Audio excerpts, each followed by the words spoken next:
Мекенин таштап Кыргызстанга качып келүүгө мажбур болгон Дунган улутундагы казак жарандарына жардам берүүнү каалагандар көбөйдү.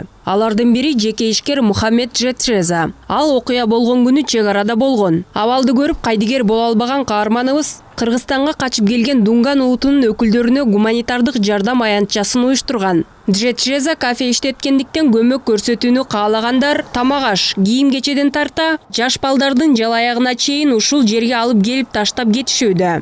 Сегодня начали сбор. Бүгүн чогултуп баштадык. Кайдыгер эмес жарандар келип өз жардамдарын көрсөтүп жатышат. Азык-түлүк, кийим-кече. Айрымдары балдарга жалаяктарды алып келишүүдө. Күн сайын кечинде чогулган гуманитардык жардамдарды дарегине жеткирип турууну пландап жатабыз. Алардын баары мусулмандар. Биз бири-бирибизге жардам беришибиз керек.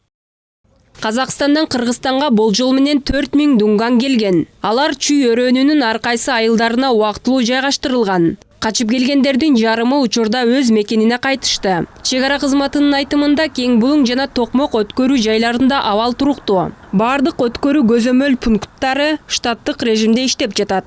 Бул жерде чек ара кызматы күнү түнү ишмерлүүлүгүн алып барганына байланыштуу баягы так цифраны айткандан алысмын, бирок ошо 7-синен баштап 9-уна чейин айтып кеткен 2 көзөмөл өткөрүү пунктунан 4000-дүн жанында Казак Республикасы жарандары өткөн болчу, бирок көчтөн бери ошонун арасынан көбүнчөсү уже казак тарапка кайра кеткени байкалууда.